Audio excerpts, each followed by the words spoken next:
আসসালামু আলাইকুম। আন্তর্জাতিকের আন্তর্জাতিক সম্পর্কটা কি? কূটনীতি কি? পররাষ্ট্রনীতি কি? স্নায়ুযুদ্ধ কি? আন্তর্জাতিক বাণিজ্যটা কি? এসব নিয়ে আজকের ভিডিও।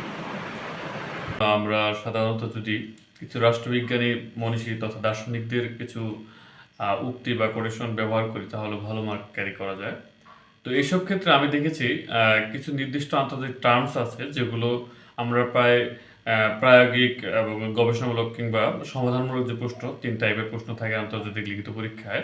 তো এই টার্মসগুলোতে যদি আমরা কিছু আ উক্তি বা মনীষীদের কথা মনে রাখি তাহলে ভালো করার একটা সম্ভাবনা থাকে। এবং খাতায় যদি অ্যান্সার আমরা এটা প্রেজেন্টেশন সুন্দরভাবে করি তাহলে স্যারদের দৃষ্টি আকর্ষণ হয় এবং ভালো মার্ক পাওয়া যায়।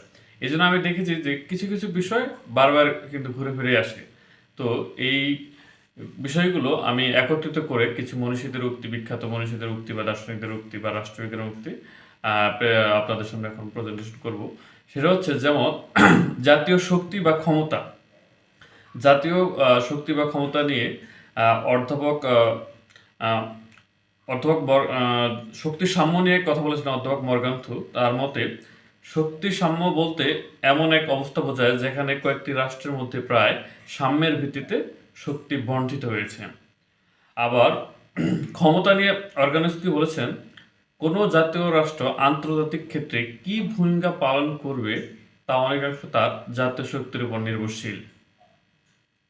মানে শক্তিটার উপর ভিত্তি করে ওই রাষ্ট্রটা অন্য আন্তর্জাতিক ক্ষেত্রে তার ভূমিকা নির্ধারিত হয় এইরকম একটা অর্গানস্কের মতে। আবার আমরা জানি যে কমন টার্ম সেটা হচ্ছে স্নায়ুযুদ্ধ। এই স্নায়ুযুদ্ধ নিয়ে অধ্যাপক হালিম একটা মতামত দিয়েছেন। তার উক্তিটা হচ্ছে এরকম: সরাসরি যুদ্ধে না গিয়েও নিজস্ব অর্থনৈতিক, সামরিক ও প্রচার প্রপাগান্ডার মাধ্যমে ক্ষমতা, প্রভাব ও প্রতিষ্ঠিত বৃদ্ধির প্রচেষ্টাই হলো স্নায়ুযুদ্ধ। সবচেয়ে গুরুত্বপূর্ণ কথা সেটা হচ্ছে আন্তর্জাতিক সম্পর্ক। এই আন্তর্জাতিক সম্পর্ক নিয়ে আদি এস ডক্টরের মতে আন্তর্জাতিক সম্পর্ক রাষ্ট্রসমূহের ক্রিয়া, প্রতিক্রিয়া ও আন্তঃক্রিয়া নিয়ে আলোচনা করে। এইরকম যদি আমরা কয়েকটি উক্তি আমাদের লেখার সময় প্রায়োগিক কিংবা গবেষণামূলক প্রশ্নের উত্তরগুলোতে দিতে থাকি তাহলে হচ্ছে খাতাটা প্রেজেন্টেশন সুন্দর হবে। সেরকম একটা কমন বিষয় যেমন আরও কয়েকটি ইস্যু আছে, যেমন পররাষ্ট্রনীতি। অটোমান বিসমার্ক বলেন কোনো দেশের অভ্যন্তরীণ নীতির সম্প্রসারণ হলো পররাষ্ট্রনীতি। আমরা কিন্তু আন্তর্জাতিক রিটেন পরীক্ষায় পররাষ্ট্রনীতি শব্দটা বারবার ইউজ করে থাকি। তো এরকম কূটনীতি নিয়ে একটা উক্তি আছে হ্যান্স যে মর্গানথুর মতে, diplomacy is the employment of fact to gain strategies advantage or find mutually acceptable solution to a common challenge. সেরকম সার্বভৌমত্ব নিয়ে আবার একটি আছে। সার্বভৌমত্ব নিয়ে যুক্তিটা হচ্ছে ডব্লিউ.এফ. ইউলুবির মতো বলেছেন রাষ্ট্রের চূড়ান্ত ইচ্ছে হচ্ছে সার্বভৌমত্ব। আবার যৌথ নিরাপত্তা নিয়ে একটা কথা আছে। ডব্লিউ.এফ. যৌথ নিরাপত্তা নিয়ে বলেছেন অর্গানস্কি। তিনি বলেছেন যৌথ নিরাপত্তা হলো পৃথিবীর সকল জাতির নিরাপদে বসবাস করার ব্যবস্থা। তারপর আমরা ইদানিং একটা টার্মস যেটা পরিচিত যেটা হচ্ছে কি সন্ত্রাসবাদ। এই সন্ত্রাসবাদ নিয়ে ওয়াটার লগর বলেছেন রাজনৈতিক উদ্দেশ্য সাধনের জন্য নিরপরাধ জনগণকে লক্ষ্য করে অস্ত্রের শক্তির প্রয়োগ হচ্ছে সন্ত্রাস।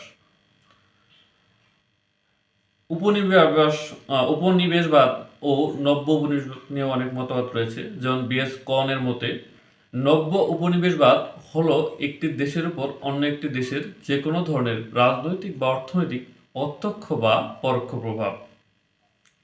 আবার আন্তর্জাতিক বাণিজ্য নিয়েও উক্তি রয়েছে, যেমন দুই বা ততোধিক সার্বভৌম দেশের মধ্যে পণ্য ও সেবাসমূহের লেনদেনই হলো আন্তর্জাতিক বাণিজ্য। রাষ্ট্র নিয়ে উইডোল্ডসন বলেছেন রাষ্ট্র হচ্ছে আইনের প্রয়োজনে নির্দিষ্ট ভূখণ্ডে সংঘটিত একটি জনসমাজ। আবার এরকম শক্তি নিয়ে উক্তি রয়েছে, যেমন জোসেফ নাইয়ের মতে ক্ষমতা হলো অন্যের আচরণকে প্রভাবিত করে কাঙ্ক্ষিত ফলাফল অর্জন করা। আর বাংলাদেশের প্রেক্ষাপটে বর্তমানে একটা হচ্ছে জাতীয়তাবাদ। তো জাতীয়বাদ নিয়ে অধ্যাপক লাস্কি বলেছেন জাতীয়তাবাদ সাধারণভাবে মানসিক ব্যাপার, যারা এর অংশীদার ঐক্যবদ্ধ তাদেরকে বাকি মানব সমাজ থেকে স্বতন্ত্র রূপে চিহ্নিত করে। তো এই ধরনের যে আমরা বিভিন্ন আমাদের যে অ্যান্সার করার সময় এই ধরনের উক্তিগুলো যদি আমরা ব্যবহার করতে পারি, দেখা গেছে যে যে কোনো কিছু বোঝাতে, যেমন পররাষ্ট্রনীতি নিয়ে একটি প্রশ্ন আসলো যে ভারত বাংলাদেশের পররাষ্ট্রনীতি নিয়ে আলোচনা করুন। তো এইখানে কিন্তু এই যে পররাষ্ট্রনীতি নিয়ে যে একটা উক্তি, মনীষীর উক্তি, সেটা কিন্তু আমরা মানে লিখতে পারি। তাহলে হচ্ছে কি